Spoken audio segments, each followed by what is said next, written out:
오늘 우리에게 주시는 하나님 말씀을 봉독합니다. 하나님 말씀은 고린도전서 15장 50절에서 58절, 신약성경 284쪽입니다. 고린도전서 15장 50절에서 58절.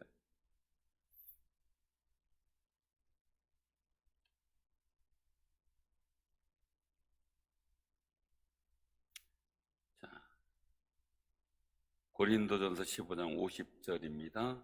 284쪽 교독합니다.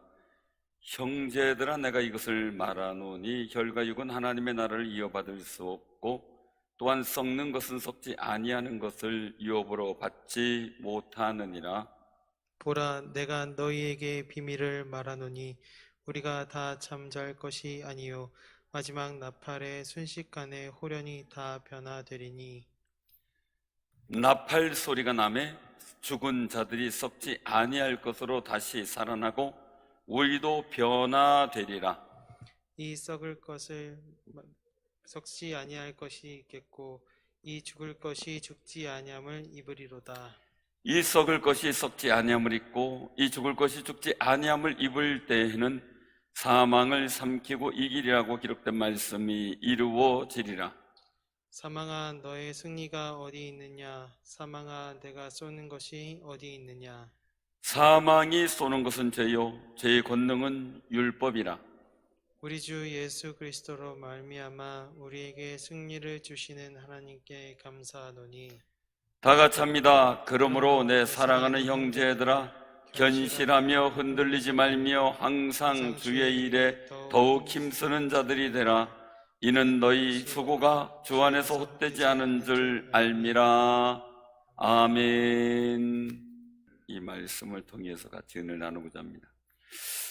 우리가 하나님의 나라를 이어받아야 되겠죠.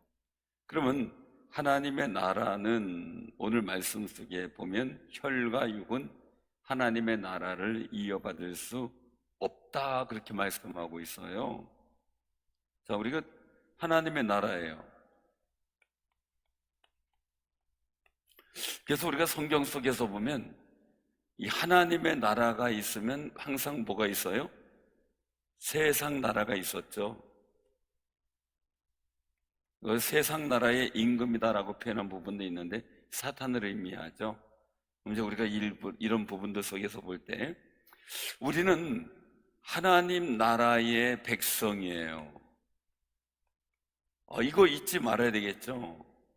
그러면 하나님의 나라의 백성이면 하나님의 나라의 백성에 맞는 삶이 있어야 되죠. 세상 나라에 살아가면은 세상 나라의 삶에 맞는 일이 있어야 돼요. 그래서 우리가 기억할 때는 하나님의 나라 이렇게 되면은 근데 이것을 가지고 하나님의 나라 어떤 지역적인 일도 이런 부분들의 일들보다 중요한 그런 부분이 있죠. 우리나라의 영역이 어딜까라고 보면은 통치 개념을 봐야 돼요. 통치. 그 하나님의 나라는 하나님의 통치가 있는 거죠. 다스림. 이 통치는 하나님께서 주시는 법과 말씀대로 내가 살아가는 영역을 말해요.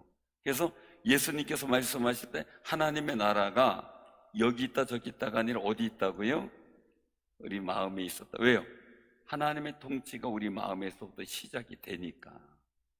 우리 마음에서부터 하나님 말씀이 순종되어지며 하나님의 법과 주권이 이루어지는. 그래서 우리는 우리의 주권이 누구에게 있어요? 하나님께 있다고 고백하는 거죠. 그래서 우리나라의 주권도 국민에게 있는 거예요. 우리나라 주권. 그런데 중요한 것은 법에 있는 거죠. 그래서 우리가 꼭 기억하시길 바랍니다. 하나님의 나라를 이어받는 법은 하나님의 거룩한 통치가 이루어지는 삶이 돼야 되는 거예요. 이것은 그냥 머릿속에서의 그 개념이 아니라 이 백성이기 때문에 하나님의 통치를 받는 게 당연한 거고, 이 일들 속에서는 하나님의 법이죠. 하나님의 법이 이루어져야 되는 거예요. 그럼 이 하나님의 법이 뭐냐라는 거예요. 구약에서 보면은 율법이죠. 율법. 율법이에요. 그런데 로마서 2장에 보면은 말씀하시는데 예수님께서 율법을 어떻게 해요? 완성하셨어요.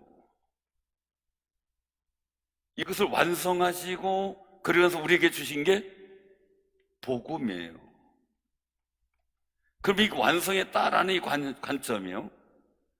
자, 율법은 죄를 알게 해요.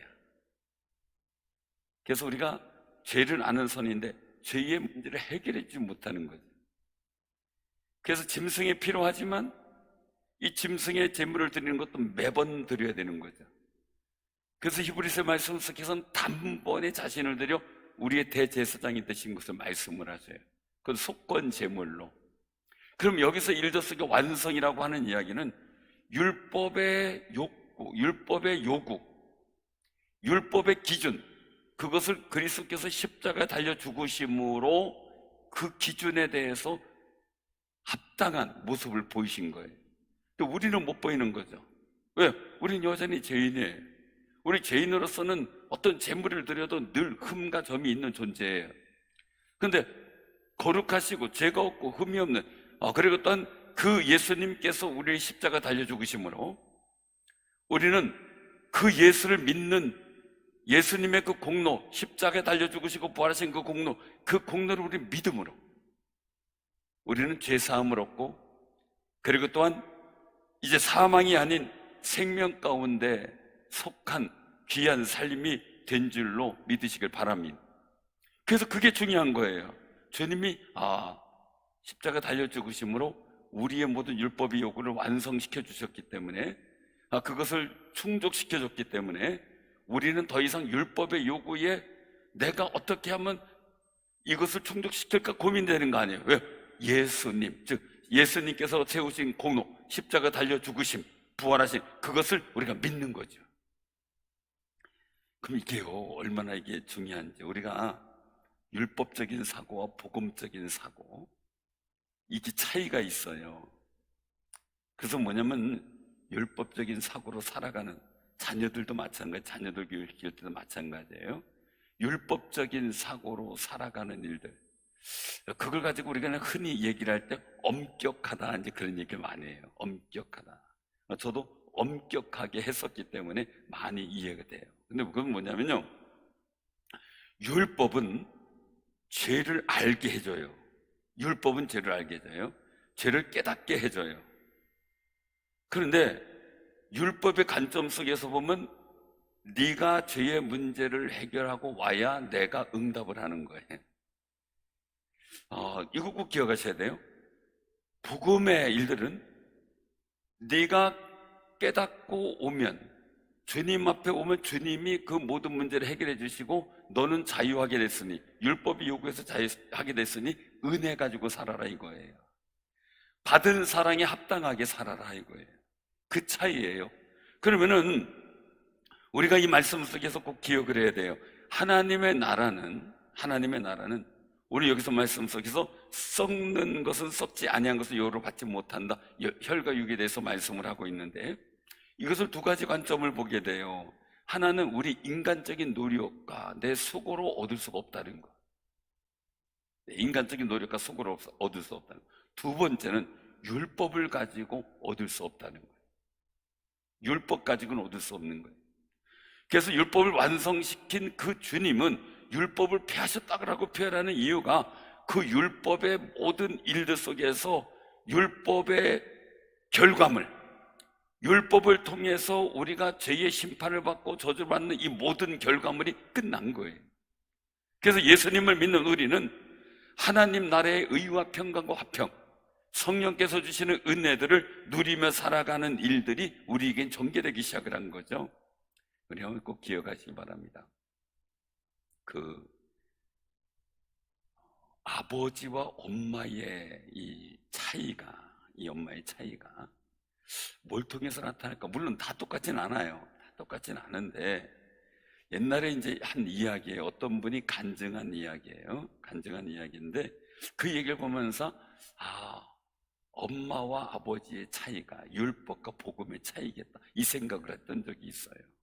그것은 뭐냐면, 하여간 아버지한테 되게 혼난 거예요. 잘못해가지고. 되게 혼나니까 아버지가 외치는 거예요. 너 같은 자식 둔 적 없어. 당장 나가! 그랬어요. 쫓겨났어요. 그리고 쫓겨났는데 어디 간들 뭐 방법이 없잖아요. 근데 요즘 애들은 또 달라요. 나가 그러면 진짜 나가버려요. 조심해야 돼. 요즘들은 또 그래가지고 그 방법이 없어가지고 동네 한 바퀴 돌고 이렇게 하다가 혹시나 해가지고 와봤더니 문이 열려져 있더라는 거죠. 그러니까 문이 열려져 있고 부엌문도 열려져 있고 배 쫄쫄 굶었는데 가봤더니 상이 차려져 있고 그리고 나서 거기에 문을 빼꼼 열고 들어갔는데 엄마가 나오더라는 거죠. 엄마가 나오는데 끌어안아주면서 힘들었지. 앞으로 잘해. 앞으로 다신 그러지 마. 그리고 품어주더라는 거죠. 근데 아버지가 나가! 이렇게 해서 혼내키는 것보다 엄마가 그렇게 미리 와서 밥 먹을 것도 해서 챙겨주고 와서 품어주고 다신 그렇게 하지 마. 잘해야 돼. 하고 이제 얘기를 해주는 권고가 훨씬 평생의 교훈이 되더라는 거예요. 평생에. 자기가 바르게 살아갈 수 있는 교훈이 됐는데, 제가 그래서 그때 느낀 그 얘기를 들으면서 그래, 율법은 너 같은 자식 둔 적 없어. 이렇게 나가는 거고요. 복음은 엄마가 안아주지 넌 평생 내 자식이야. 그러니까 앞으로 잘해. 라는 일들 속에서 품어주는 거구나. 이것을 제가 느낀 적이 있어요. 아주 오래전에. 그래서 율법과 이 복음의 차이는 그렇겠구나. 여러분들 우리가 살아갈 때요, 실수할 수 있고 허물을 가질 수가 있어요. 근데 우리가 죄가라는 것이 있거든요. 이 죄가라는 게 있는데 율법의 일들 속에서는 죄가의 모든 일들을 사람이 다 담당을 해야 되는 일이에요. 그러니까 매번 속죄 제물을 드려야 되고 그 허물을 하나님 앞에 사함을 받아야 돼요. 그런데 이 복음이라고 하는 것은 주님이 다 담당해 주셨잖아요. 그러니까 우리는 주님을 믿는 그 믿음의 마음 갖고 살아가는 거죠. 사랑하는 성도님들, 우리는요 하나님 앞에 기도할 때마다 제가 느꼈던 부분이에요. 제가 학생 때 청년 시절 느꼈던 그 일들은 하나님 앞에 기도하고 주님 용서를 구했는데 돌아서 보면 용서 안 받은 것 같아. 제가 느끼기에요. 그래서 돌아서면 용서 안 받은 것 같고 또 하나님 어떻게 하면 좋냐고, 이거 제 용서 안 해주시면 어떻게 했을까 고민도 되고요, 마음에 또 갈등도 되고요. 그러면서 또 나는 죄인인데 내 기도 들어주실까 이러고 있단 말이죠. 그런데 우리는 꼭 기억하셔야 돼요. 오늘 여기서 말씀 속에서 있는 일들 속에서 기억할 것은요, 57절에 보면 우리 같이 한번 봉독합니다.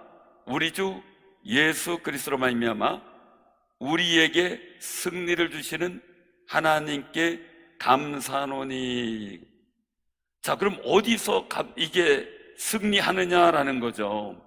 오늘 여기서 말씀 속에서 55절에 보면 사망아 너의 승리가 어디 있느냐? 사망아 내가 쏘는 것이 어디 있느냐? 사망이 쏘는 것은 죄예요. 죄의 권능은 율법이에요.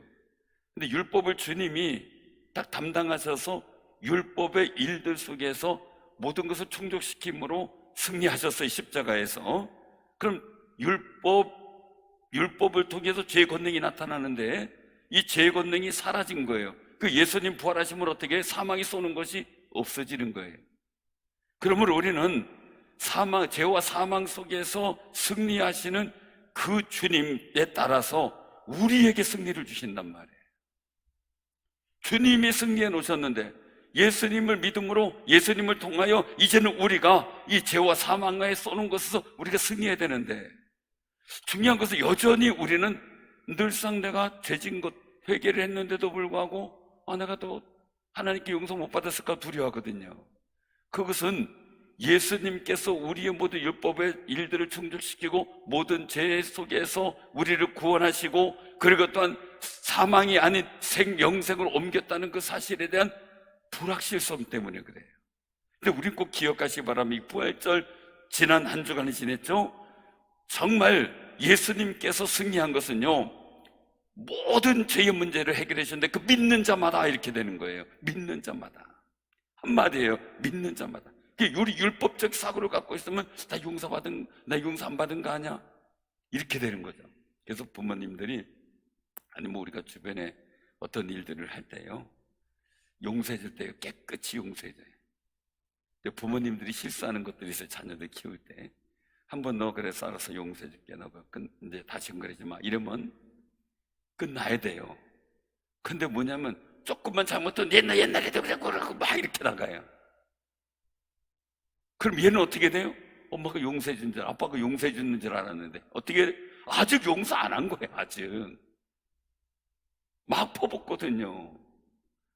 그래서 한번 우리가 용서를 해주면 그걸로 끝나고 다시 기억하지 말아요. 다시 말하지 말아야 돼. 왜? 그래야 우리 자녀들이나 주변 사람들이 예수 그리스도께서 승리하신 그 승리가 뭔지 알게 돼요. 그래서 속상한 거 있잖아요. 그래서 우리 이제 신앙생활 하면서 제가 늘 그 부탁을 드리는 게 있어요.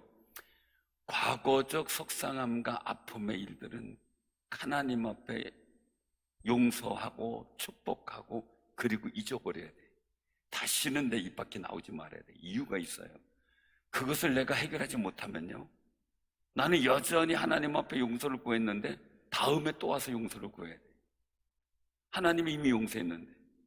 제가 제일 속상한 게 있을 때가 뭐였냐면요, 분명히 저는 다 이해하고 용서했다고 생각을 했어요. 모든 거 다 용서했다. 가족들에 대해서 모든 거 다 용서했다고 생각했는데 두고 그 죄책감을 갖고 살아가는 것보다 화나는 게 없더라고요. 다 이해하고 용서했다고 했는데. 살아가면서 바꿔 얘기를 하면요, 하나님은요, 예수님 그 아들 예수님은 십자가 달려 죽고 그리고 단 부활하시기까지 그 모든 고통의 과정과 그 일들 속에 부활의 열매를 맺었지만 우리의 모든 죄와 허물을 위해서였단 말이에요. 그럼 다 용서하셨다 그랬는데 고백하고 하나님 감사합니다 이러고 살아야 되는데, 그리고 살아야 되는데 다음에 또 와서 하나님 그거 잘못했다. 또 다음에 또 하나님 그것도 잘못했는데, 자꾸 그러면 하나님 화나실 거예요. 진짜 화나실 거예요. 내가 다 용서해 줬는데 너는 왜 자꾸 그 죄에 올무에 걸려? 자유함이 없느냐 이거죠. 진리를 알지니 진리가 너희를 자유케 하리라. 아멘. 나 왜 이렇게 울리나 했더니 에코가 들어가 있었네.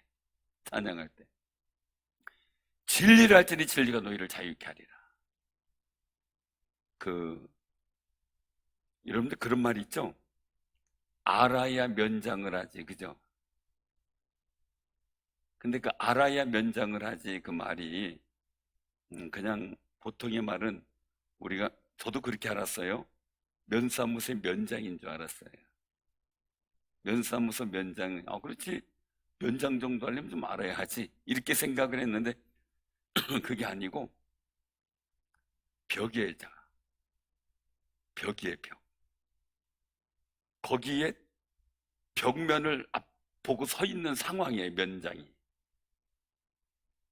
우리 속에 암울한 상황이 벌어져 있을 때 말이에요, 어떻게 내가 한계성 속에서 헤어나올 수 있는 방법이 없을 때, 정말 내가 뭘 알아야 이 난감한 일들이 현실을 내가 극복하고 그것을 나가야 되는데 뭘 모르니까 이 문제를 내가 대면할 수가 없는 거예요. 살면서 누리 꼭 기억하셔요. 우린 죄의 문제, 사망의 문제가 늘 우리 앞에 벽처럼 서 있었어요. 근데 우리는 그것을 그냥 그동안 해결점 없이 그냥 바라만 보고 있었던 거예요.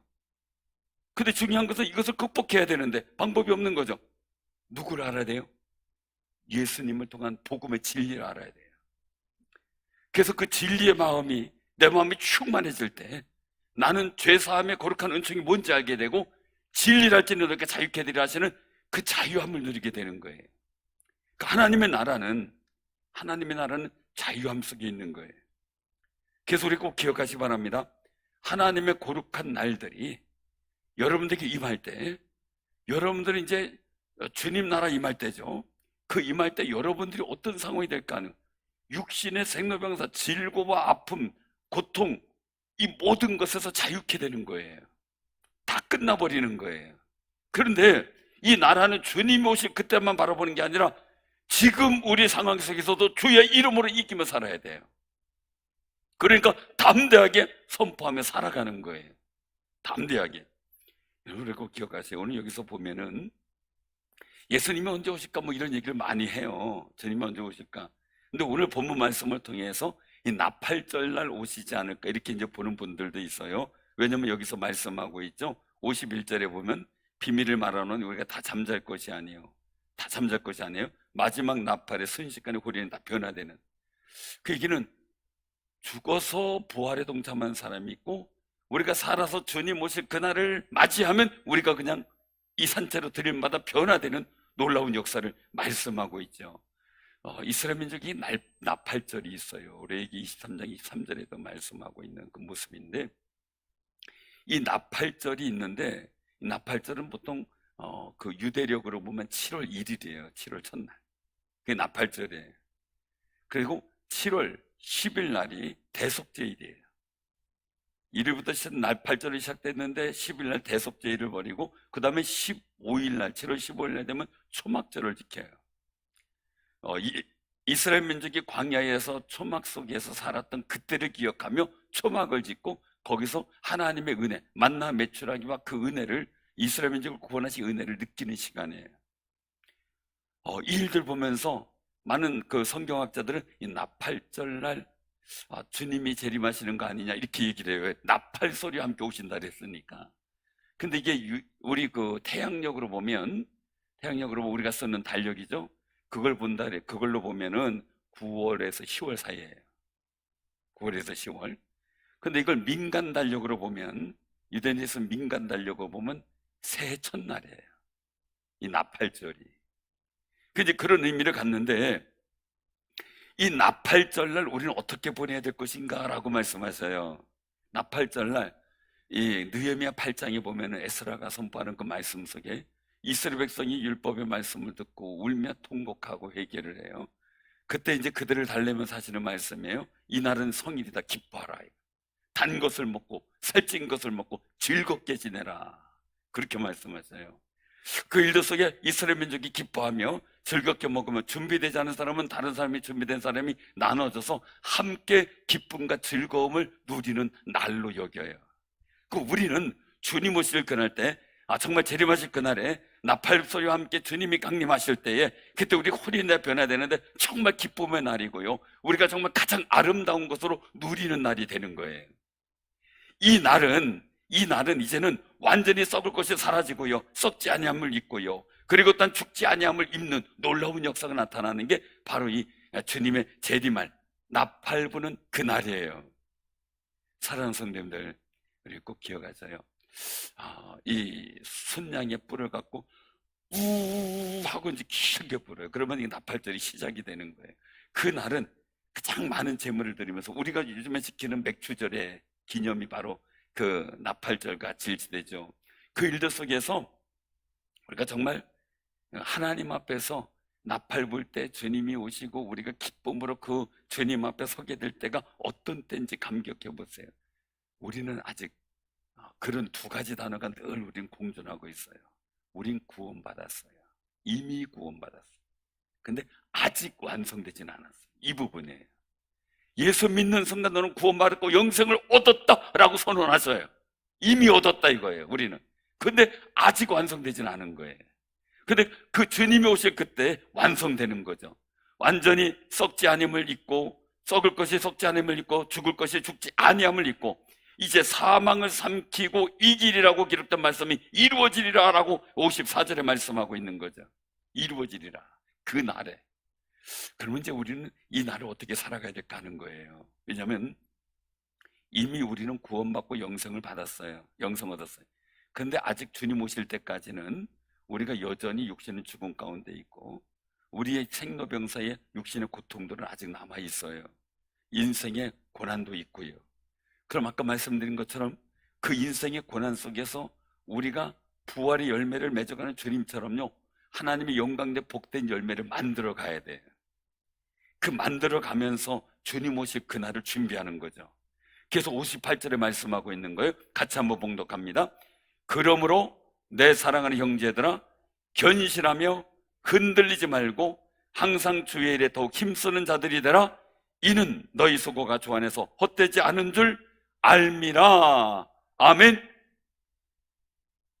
우리가 이미 구원받았고 하나님의 자녀고 하나님 나라의 백성이지만 주님께서 완성하실 그 날, 재림하실 그날 때까지는 우리는 주 안에서 힘쓰는 자 되면서 뭘 마련해야 돼요? 주님 오실 그때의 상급과 칭찬을 준비하는 거죠.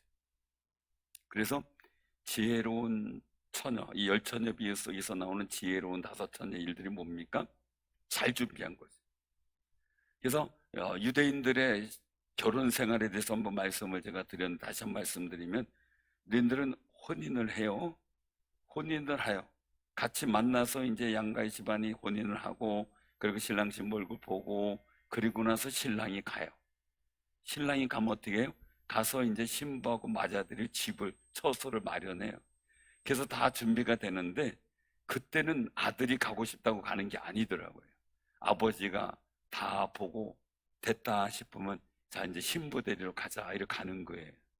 그럼 가면 신부가 이제 통보를 하겠죠. 오늘날 통보하는데 가서 신부한테 가가지고 혼례를 치르고 잔치를 하고, 그리고 신부를 데리고 와요, 집으로. 그 지금 우리는 우리 신부 삼았다고 선택해서 주님이 말씀하는 거죠. 너희는 마음에 근심하지 말라 그랬어요. 내 집에 거할 처소가 있는데 그 처소를 마련하고 하는데, 다 마련하면 어떻게 해요? 다시 오셔서 우리를 데려가겠다 하셨어요. 똑같은 이치예요. 우린 거룩한 신부로서 살아가는 거예요. 주님이 이제는 처소가 다 마련되면 어떻게 우리를, 신부된 우리를 데리러 오시는 거예요. 그럼 우린 홀연히 변화된 부활의 모습으로 하나님의 거룩한 천국에 들어가는 놀라운 역사가 나타나는 거죠. 그럼 우리는 어떻게 대기 중이에요. 어떤 대기요? 신랑 대신 예수께서 오실 그 준비란 대기 중이에요. 그래서 오늘 말씀하고 있는 거예요. 그러므로 내 사랑하는 형제들아, 견실하며 흔들리지 말고 항상 주의 일에 더욱 힘쓰는 자들이 되라. 이는 너희 수고가 주 안에서 헛되지 않은 줄 알미라. 주님 오실 그때에 칭찬과 상급으로 주님 앞에 서는 귀한 준비된 지혜로운 아름다운 신부가 되시기를 주님의 이름으로 축원합니다.